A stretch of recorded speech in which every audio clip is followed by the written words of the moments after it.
The time is finally here.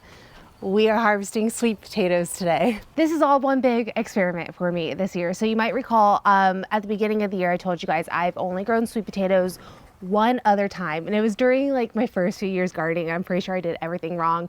It wasn't a good harvest either. So at the end of February, I got my slip started. So I bought 2 sweet potatoes from the grocery store and I started to create my own slips. So I started slips at the end of February. This next upcoming year, I want to start them probably more like beginning to mid-February, just so they're a little bit more established. I planted these at the very end of May this year, which I could get away with planting them around mid-May if I really wanted to. So that's kind of the plan for the future. We'll see how today goes. I, again, have never been really like successful. I did have some sweet potatoes come out of my harvest that one year, but nothing crazy. This morning when I came outside, everything was still kind of damp and dewy. So I was like, you know, I'm gonna wait for this to dry out a little bit. So it is this afternoon. Everything's pretty shaded out here, and I got this little sweet potato, which looks pretty good. This is actually a decent size just for a dinner. And I'm sure I have some bigger ones in there, but we are about to find out. We are going to get all of these harvested. I did plant out 2 separate ones. So I have a like Japanese style sweet potato. You might be able to tell by the leaf here. And then I have a conventional sweet potato. Honestly, I have no idea what these varieties are. I didn't capture them on any like sticker or anything when I bought them from the store. I just started slips. So I just know one's a Japanese variety, which is this one here. I pulled that one from the end over here. I have 2 grow bags of the Japanese, and the rest is all regular. So we're gonna find out together how we actually did this year with the sweet potatoes. One thing I keep forgetting around this time of year is how much the garden shades out, which typically happens every fall, but the way the sun is in the sky this time of year, on top of just where the garden is positioned, it tends to shade out a decent amount. So I don't expect these to really grow that much more in the next week or 2, and we are in the perfect conditions for curing at the moment. So without further ado, let's jump in. When I was looking up stuff about sweet potatoes, they typically mature in a 90 to 120 day window. I have no idea what type of variety this is, and that kind of determines like when they're going to be mature. So we're at the long end. I think we're at like 100 and I want to say a little over 120 days or so since I planted them. So we should be good to go regardless. I am going to toss some of these greens over to the chickens to have fun with. Here, girls. And let's find out what we got cooking. So each grow bag, I believe I put 3, maybe 2 to 3 slips per grow bag, and I'm pretty sure I have 3 right here. So I'm just gonna kind of cut them back, see where we're at, and kind of dig up each one by one, and we'll see where we're at. I'm actually really excited just because I have not really grown sweet potatoes successfully yet. And I'm hoping today is the day. I was excited when I pulled up that one earlier. So I'm gonna be really gentle with my little spade here, and I'm just gonna kind of loosen up the soil. I really am trying my hardest not to pierce anything. So I'm gonna go around the edges first. And that's why I have gloves on, so I can kind of dig and maybe see where we're at with some things. Oh my gosh, this looks huge. The one fun thing about potatoes is you really just don't know what you're gonna harvest until it's harvest time. Wow, look at this thing. I am so excited right now. I am really excited to see how many pounds of sweet potatoes I get from 2 random ones I bought at the store for what, a few dollars. So this is gonna be really exciting. We're off to a good start.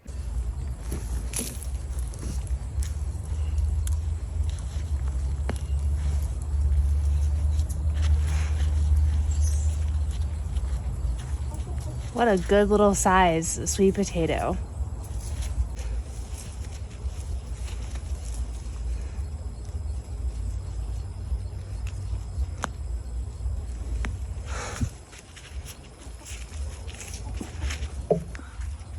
Look at that. So beautiful. I see these ones here peeking through the top a little bit.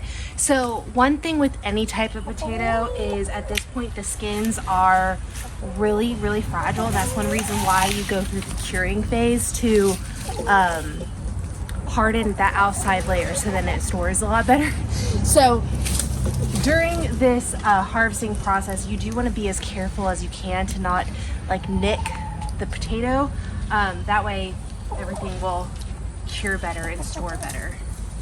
Ooh, see these right on the top here. So last year was my potato redemption year, and this year is my sweet potato redemption year. I will say I really like sweet potatoes for the fact it was a set it and forget it type of crop. I really like crops that you can plant out and then you really don't have to do too much with them throughout the year, and then you get to just, you know, harvest them and then cure them. And one thing I love about things you have to cure, which is like your garlic, your onions, your potatoes, is you really don't have to do any other processing other than curing them, and curing them is just the drying out process. So I really like crops like this, especially just when you're busy and you don't have time to can or process, or like the end of the season like this where I'm kind of over canning. I don't have to can these potatoes. Beautiful. So I'm thinking this is all of the Japanese sweet potatoes. Honestly, looking pretty good so far. I will dig through the rest of these again once I get through the rest of them. So the whole curing process, just like with garlic and onions, from what I've read with sweet potatoes, it will actually cause the sweet potatoes to become sweeter. Just like with garlic and onions, the flavor becomes more pronounced as they dry out. You can obviously use them after harvest, but the flavor is going to be better if you cure them a little bit. I'm not meaning to, but I am getting a little bit of this broccoli messed up right here. Did not think about that when I planted. This is not helping too much. And my plan for the sweet potato vines to trellis up the trellis really didn't work either. So I don't really know what I'm going to do about that. Because to be honest, I don't have plans to move these grow bags because that is a lot of soil and it was hard to move all of this soil in here. And I have a feeling it'd be really hard to move them all out either. I could move the A-frame pretty easily. I don't know what I would do with that either.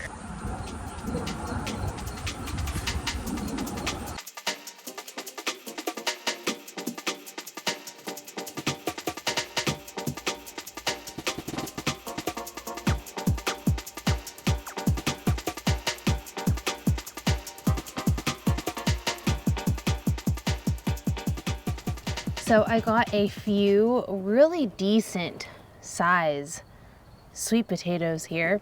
There are a few that are definitely smaller, but I'm not too mad about this. Like, I like this size for a dinner. This one is also really good. I could probably like split that, but honestly, I'm not too mad about it. All right, we got 17 pounds of sweet potatoes today, and I'm actually pretty happy about this harvest. There's a few things I think I could have done a little bit better, but as you can see, we have some really beautiful sweet potatoes here. We do have some smaller ones, but for the most part, I'm not mad about the size. A lot of them, like majority wise, are around this, which is honestly perfect for just a dinner sized portion. So I'm happy about that. I do have some smaller ones in here as well, kind of like this. And there's a few factors I feel like I could do a little bit differently approaching next year. So this was new soil in these grow bags this year. And obviously I didn't know exactly how much this soil would compact. I did do a 50-50 blend of like a garden soil and compost. So I might need to do a little bit of amending to maybe make this soil a little bit more looser. We'll see about that. Another thing I think I could have done a little bit differently is just where I planted them. So this in-ground space where I'm currently at shades out a good amount, especially again like this time of year. About August, the sun shifts just a little bit too much this way, and the maple tree really shades out this area. So I feel like if I had these a little bit closer to the shed, they may have gotten a little bit bigger. Honestly, I'm not too sure, but this is still 10 times better than the harvest I got that very first time, especially just because, I mean, I'm happy about this. I produced all of these off of 2 store-bought potatoes that I maybe purchased for like $5, $6. And if I do the math on what organic sweet potatoes cost from the store, which is roughly like $2.65 a pound when I looked it up, this is about $45 worth of sweet potatoes. So I'm honestly not mad. I'm glad it wasn't a total loss and we actually got something out of that. What I'm going to do now is I'm going to actually put these into my garage. So curing is kind of that thing that's a little bit different with sweet potatoes versus some of the other things. So with curing sweet potatoes, everything I have seen, again, do your own research, I'm pretty new at this, states to keep them around 80 to 85 degrees Fahrenheit. And then they also want to have around 80% humidity, which is currently where we're currently at outside. So my plan is to actually put these on my curing station in my garage. And what a lot of people do is either layer a tarp over it or a blanket over it. So then that way the temperature really stays as is.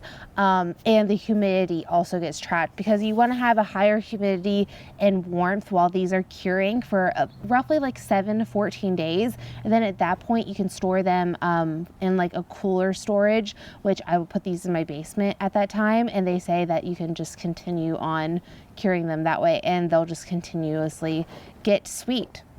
But I'm pretty happy about this. We got some really decent sweet potatoes today. This is probably my best one, I would think. I will say I will either be removing the A-frame portion and planting something, I don't know.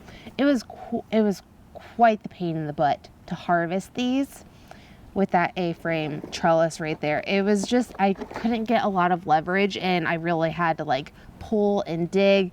But we have some really good decent size ones for dinners.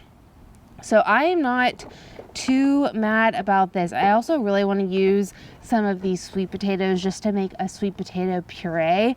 I thought about maybe freeze drying that sweet potato puree and using it as like a pumpkin alternative for certain recipes.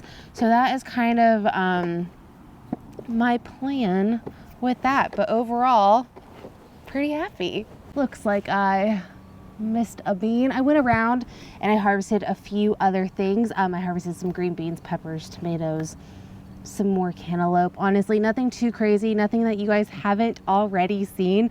And I went ahead and put the potatoes in the garage. So I have a curing rack in there that I laid everything out on, and then I put a tarp over it. So whenever I was looking up how other people would cure their sweet potatoes, there's so many different ways, but the common thing I took from majority of stuff I saw was just having either a blanket or a tarp over top. That way it can kind of help insulate the potatoes a little bit, helping lock that humidity. If you have any tips, if you've grown sweet potatoes in the past, please let me know your tips and tricks, and that way I can give that a try next year. When I was laying everything out on the rack, there was a few other potatoes that were toward the bottom of my little laundry basket, and they were decent size. Like, I'm not mad about this harvest. Very happy. So I figured I would just kind of sit down and tell you guys a few things that have gone on this week. Honestly, there hasn't been too much going on, but I have started some garden cleanup around here. So I've officially harvested all of my sunflowers and all of my volunteer sunflowers. These things were so big. They were at least over 12 feet tall. I want to say they're probably bigger than 12 feet tall, but they were also very branchy and they were starting to really go to seed and become spent. So over the last, I want to say week and a half, 2 weeks, I've been slowly cutting them down as they showed signs they were ready. And one thing about that I did not realize until I started cutting them down was how infested with caterpillars these sunflowers were. So needless to say, I've had a little bit of an issue in my broccoli area right around where those sweet potatoes were, because when I cut down the two over in that area, I think I cut those down like a week and a half ago at this point, because I've already had the issue. Obviously sunflowers are decently heavy, and no matter what, like, as much as I tried to catch the sunflowers, I'm sure there was stuff that fell off of the sunflowers, like the caterpillars, because I want to say 4 or 5 days after cutting down the few over here by the sweet potatoes, I had an issue with my broccoli. So up until this point, I've just been hand picking my caterpillars off, which is typically what I do with like the cabbage moss and stuff. But I'm pretty sure that a bunch of caterpillars just found their way to the broccoli after being knocked off the sunflower, and I've had a little bit of damage to the broccoli. They're a little bit holey, unfortunately. They should rebound. We'll see. Honestly, so back to what I was kind of saying earlier with the fall garden. So one reason I feel like I've never been truly successful with the fall garden is with just how much this garden shades out this time of year. Things are just so slow. Like honestly, my bok choy should be almost to the point where it should be mature, and it's still decently tiny. Obviously with the broccoli, I started those inside and that area gets a little bit more sun, but the few other areas I have my cool weather crops, they're really small still, which I don't expect them to grow fast this time of year. But this is an issue I always have in the fall time, and I always forget about just how much it shades out, because obviously my maple tree shades out during the spring and the summer months, but definitely not to the extent of the fall months. So it's one of those things where maybe I'll never be truly that successful with a fall garden. I don't know. Just some things on top of my head when it comes to thinking about what's been going on in this garden. I clearly have a good amount of loofahs on the vine at the moment, and I have a bunch of them starting to change. So one thing I did want to mention to you guys, so I finally caught up on my temperature blanket. So if you don't know the project I'm working on, so I crochet a temperature blanket, and what that is you crochet one row for every day based on the high temperature is what I base it off on. Some people do the average temperature, but all year I've been saying it's a cooler year. And until I caught up on the temperature blanket, I really thought it was a cooler year. But my temperature blanket liked to prove me completely wrong on this. And it showed me that we've actually had a warmer year, even though we had a cooler January.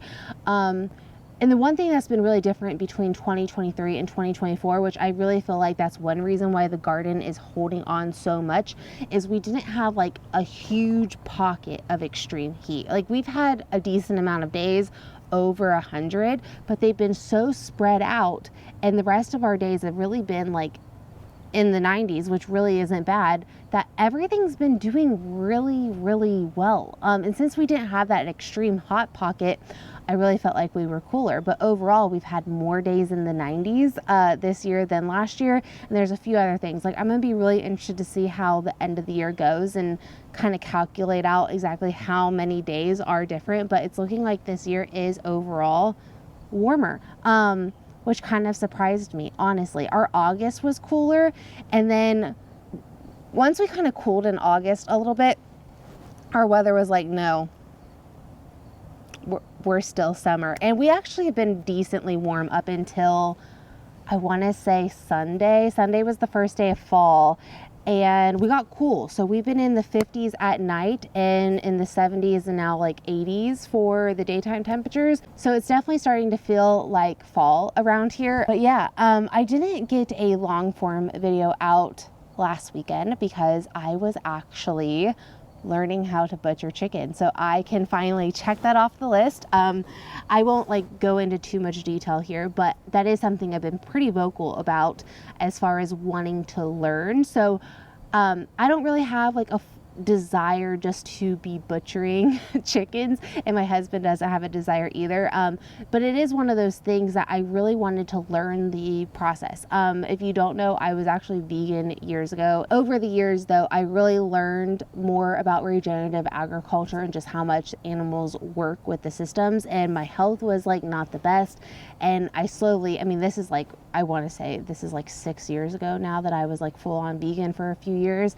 And over the course of the last 5-6 years, I've just learned more about regenerative agriculture, and I started eating meat again. But it's one of those things where I was curious about the butchering process, because one day if I do have more land, I think it would be nice to run chickens. So my friends own a farm, and they move their chickens to new pasture every single day. So I'm able to get organic pasture raised chickens from them, which is so nice. And they invited me out to butchering day. I didn't get too hands-on with the process. I did tell myself going into the day that I at least needed to do one. That way I could cross it off my list and I can say I did it. And it wasn't until toward the end of the butchering that I decided to go ahead and do it. So I did one. And honestly, it really wasn't too bad. I didn't do the whole process. I just did the cleaning process, like once they were like depulucked and all of that jazz.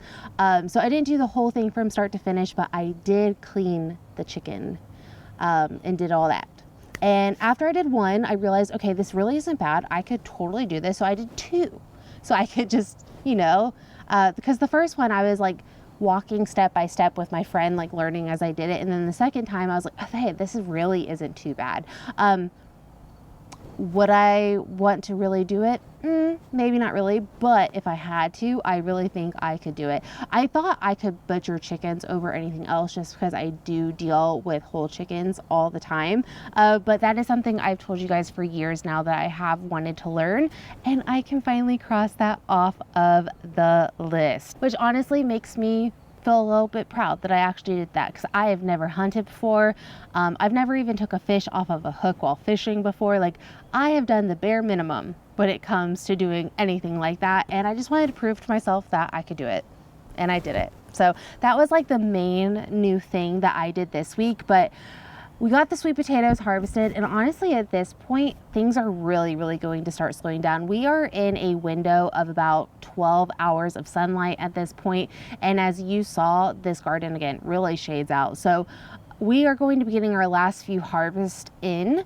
I will say our first average frost is around like the 20 something of October. They've kind of changed this over the years. It used to be closer to the 15th of October, and all year since I said it was cooler, I thought we were going to have our first frost decently early. But so far it's not showing anything in the future. I did see that we are dipping down to the 40s in our 10-day forecast. So I'll be curious to see how much we hold on to warmth here in Kansas. The one thing is like we really hold on to a season and then it just switches, and Sunday was kind of our switch. Like, you can tell that there is a coolness in the air that we just have not had in quite some time. So we're going to be getting the last little bit done. My garlic is going to be here sometime next week, and I'm thinking I might do a little sit down video with you guys. I did do a short form video with you, kind of just touching on like all things like planting garlic, but there's so much that like details I couldn't put into like a 1 minute to 2 minute video for short form, that I think I want to sit down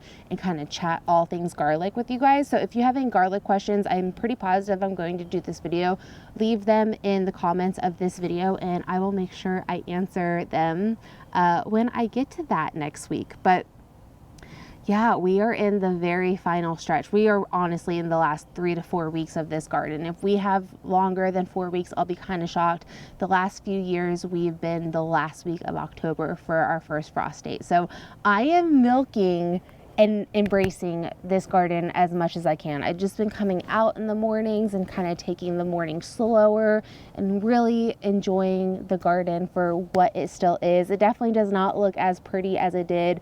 My trellises are starting to die back and things like that, but I'm honestly thinking we might end up having October garden tour as well, which maybe that video will come for the garlic or after the garlic. I'm not quite sure, but some years I do an October garden tour and some years I don't. Last year I didn't, because by mid-September there was pretty much nothing in this garden. That was the one point I was making with the temperature blanket, is since we had a whole like week and a half of like 100 plus in August last year, this garden was just wiped by September, and I'm really shocked how much things are still holding on this year. But I think that is my little ramble for today. I just wanted to kind of sit down and tell you guys what I've been up to, since I haven't done much. I feel like I'm starting to slow down. I have so much I need to do in the house. I feel like I'm so focused on the garden and other things during spring and summer that by fall comes, I need a fall cleanup. I need fall cleaning, not spring cleaning. I need fall cleaning, because I need my house to feel like it's in order before we really slow down and then we're inside all the time. So I have a bunch of projects I need to do inside. I need to organize and organize and organize. I am not naturally an organized person, so that is on the list as well. But I wanted to bring you guys along as I harvested the sweet potatoes today and kind of just tell you guys what has been up. But thank you guys so much for joining me today, and I will see you guys all next week. Bye.